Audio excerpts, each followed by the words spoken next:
Budget friendly number 1 best product ಅಂತ ಹೇಳೋದಾದರೆ Himalaya. Hello, welcome back to Kavya blogs with baby care channel. ಎಲ್ಲರೂ ಹೇಗಿದ್ದೀರಾ? I hope ಎಲ್ಲರೂ ಕೂಡ ಚೆನ್ನಾಗಿದ್ದೀರಾ ಅಂದ್ಕೊಂಡಿದ್ದೀನಿ. ಹಾಗೆ ನಾನು ಕೂಡ ತುಂಬ ಚೆನ್ನಾಗಿದ್ದೀನಿ ಅಂತ ಹೇಳ್ತಾ, ಇವತ್ತು ಒಂದು ಬೇಬಿ ಬೆಸ್ಟ್ ಪ್ರಾಡಕ್ಟ್ ಅಂತ ಹೇಳೋದಾದರೆ, ಬಜೆಟ್ ಫ್ರೆಂಡ್ಲಿ ಬೆಸ್ಟ್ ಪ್ರಾಡಕ್ಟ್ ಅಂತ ಹೇಳೋದಾದರೆ ಹಿಮಾಲಯ ಬಗ್ಗೆ ಇವತ್ತು ನಾನು ಸ್ವಲ್ಪ ಇನ್ಫಾರ್ಮೇಷನ್ನ ಕೊಡ್ತಾ ಇದ್ದೀನಿ. ದಯವಿಟ್ಟು ಯಾರೆಲ್ಲ ಕಾವ್ಯ ಬ್ಲಾಗ್ಸ್ ವಿತ್ ಬೇಬಿ ಕೇರ್ ಚಾನಲ್ನ ಸಬ್ಸ್ಕ್ರೈಬ್ ಆಗಿಲ್ಲ, ದಯವಿಟ್ಟು ನನ್ನ ಚಾನಲ್ನ ಸಬ್ಸ್ಕ್ರೈಬ್ ಮಾಡ್ಕೊಳ್ಳಿ, ಸಪೋರ್ಟ್ ಮಾಡಿ. ಹಾಗೆ ಇದರ ಅಡ್ವಾಂಟೇಜ್ ಏನು, ಇದನ್ನು ಯಾವ ರೀತಿ ಯೂಸ್ ಮಾಡ್ತಾರೆ, ಇದು ಯೂಸ್ ಮಾಡೋದ್ರಿಂದ ಮಕ್ಕಳಿಗೆ ಯಾವ ರೀತಿ ಬದಲಾವಣೆಯನ್ನು ನಾವು ಕಾಣ್ಬೋದು, ಹಾಗೆ ಇದು ತುಂಬಾ ಬಜೆಟ್ ಫ್ರೆಂಡ್ಲಿನ, ಯಾರು ಬೇಕಾದರೂ ಇದನ್ನು ಅಫೋರ್ಡ್ ಮಾಡ್ಬೋದಾ, ಹಾಗೆ ಯಾರು ಬೇಕಾದರೂ ಯೂಸ್ ಮಾಡ್ಬೋದಾ, ಅದರಲ್ಲೂ ಮಕ್ಕಳಿಗೆ ಎಷ್ಟು ಸೂಕ್ತವಾಗಿರುತ್ತೆ ಈ ಪ್ರಾಡಕ್ಟ್ ಅನ್ನೋದ್ರ ಬಗ್ಗೆ ಇನ್ಫಾರ್ಮೇಷನ್ ಆಗಿರುತ್ತೆ. ಬನ್ನಿ ವಿಡಿಯೋ ಸ್ಟಾರ್ಟ್ ಮಾಡೋಣ.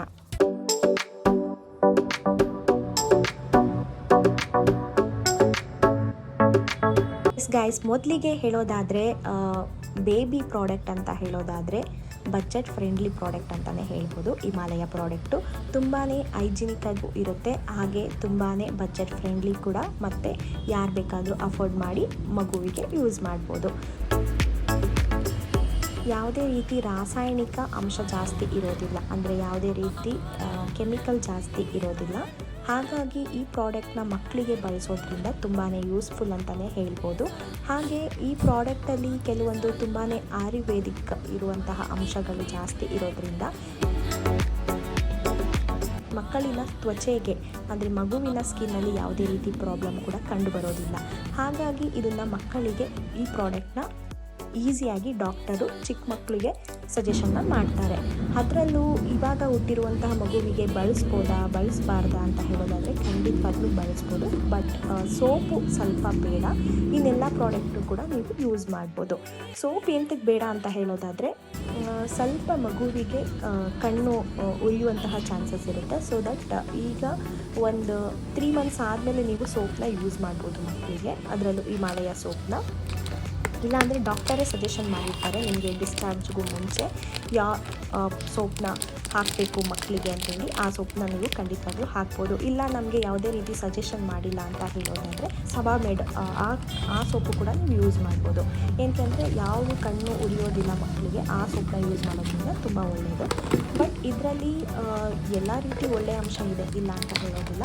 ಬಟ್ ಯಾವ ರೀತಿ ಯೂಸ್ ಮಾಡಬೇಕು ಅಂತ ಹೇಳೋದಾದರೆ ಖಂಡಿತವಾಗ್ಲೂ ತುಂಬ ಜಾಸ್ತಿ ಸೋಪು, ಅಂದರೆ ಜಾಸ್ತಿ ಸೋಪನ್ನ ಎತ್ಕೊಂಡು ಮಗುವಿಗೆ ಜಾಸ್ತಿ ಉಜ್ಜೋದಾಗಿರ್ಬೋದು, ಆ ಥರ ಎಲ್ಲ ಮಾಡೋಕ್ಕೆ ಹೋಗಬೇಡಿ.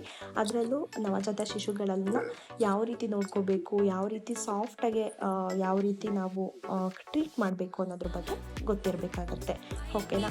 ಹಾಗೆ ಈ ಪ್ರಾಡಕ್ಟ್ ಬಗ್ಗೆ ಇನ್ನೊಂದು ಮಾತು ಹೇಳಬೇಕು ಅಂತ ಹೇಳೋದಾದರೆ, ತುಂಬ ಬೆಸ್ಟ್ ಪ್ರಾಡಕ್ಟ್ ಅಂತಲೇ ಹೇಳ್ಬೋದು. ಯಾರು ಬೇಕಾದರೂ ಇದನ್ನು ಅಫೋರ್ಡ್ ಮಾಡ್ಬೋದು, ಯಾರು ಬೇಕಾದರೂ ನಾವು ಖರೀದಿ ಮಾಡ್ಬೋದು.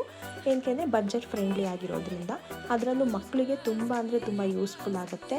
ಹಾಗೆ ತ್ವಚೆಯಲ್ಲೂ ಕೂಡ ಯಾವುದೇ ರೀತಿ ಸಮಸ್ಯೆಗಳು ಬರೋದಿಲ್ಲ. ಹಾಗಾಗಿ ಈ ಪ್ರಾಡಕ್ಟ್ನು ಕೂಡ ನಾನು ಸಜೆಷನ್ ಮಾಡ್ತೀನಿ. ನವಜಾತ ಶಿಶುವಿಗೆ ಖಂಡಿತವಾಗ್ಲೂ ಈ ಪ್ರಾಡಕ್ಟ್ನ ಬಳಸ್ಬೋದು. ಡಾಕ್ಟರು ಕೂಡ ಸಜೆಷನ್ ಮಾಡಿರ್ತಾರೆ ಈ ಪ್ರಾಡಕ್ಟ್ನ ಬಳಸಬಾರ್ದಾ ಅಂತೇಳಿ. ಖಂಡಿತವಾಗ್ಲೂ ಡಾಕ್ಟರ್ನ ಒಂದ್ಸರಿ ಕೇಳಿ ನೀವು ಈ ಪ್ರಾಡಕ್ಟ್ನ ಬಳಸೋದು ತುಂಬ ಉತ್ತಮ. ನಾನು ಕೂಡ ನಮ್ಮ ಮಗುವಿಗೆ ಈ ಪ್ರಾಡಕ್ಟ್ನ ಬಳಸಿದ್ದೆ, ಹಾಗಾಗಿ ನಾನು ಕೂಡ ಇದನ್ನು ನಿಮಗೆ ಸಜೆಷನ್ ಮಾಡ್ತಾ ಇದ್ದೀನಿ. ಹಿಮಾಲಯ ಪ್ರಾಡಕ್ಟ್ ಮಗುವಿನ ಸ್ಕಿನ್ನನ್ನು ಸಾಫ್ಟಾಗಿರಿಸೋದಕ್ಕೆ ಹಾಗೆ ಪ್ರೊಟೆಕ್ಟ್ ಮಾಡೋದಕ್ಕೆ ಸಹಾಯ ಮಾಡುತ್ತೆ ಅಂತಲೇ ಹೇಳ್ಬೋದು. ಶಿಶುವಿನ ಆರೈಕೆ, ಶಿಶುವಿನ ಪ್ರಾಡಕ್ಟ್ ಬಗ್ಗೆ, ಶಿಶುವಿನ ಯಾವುದೇ ರೀತಿ ಮಾಹಿತಿಗಾಗಿ ಕಾವ್ಯ ಬ್ಲಾಗ್ಸ್ ವಿತ್ ಬೇಬಿ ಕೇರ್ ಚಾನಲ್ನ ಸಬ್ಸ್ಕ್ರೈಬ್ ಆಗಿಲ್ಲ ಅಂದರೆ ದಯವಿಟ್ಟು ನನ್ನ ಚಾನಲ್ನ ಸಬ್ಸ್ಕ್ರೈಬ್ ಮಾಡ್ಕೊಳ್ಳಿ, ಸಪೋರ್ಟ್ ಮಾಡಿ ಅಂತ ಹೇಳ್ತಾ, ಲೈಕ್ ಮಾಡಿ, ಶೇರ್ ಮಾಡಿ ನಿಮ್ಮ ಫ್ಯಾಮಿಲಿ ಫ್ರೆಂಡ್ಸ್ಗೆ. Thank you for watching all. Bye. Next ವಿಡಿಯೋದಲ್ಲಿ ಸಿಗ್ತೀನಿ.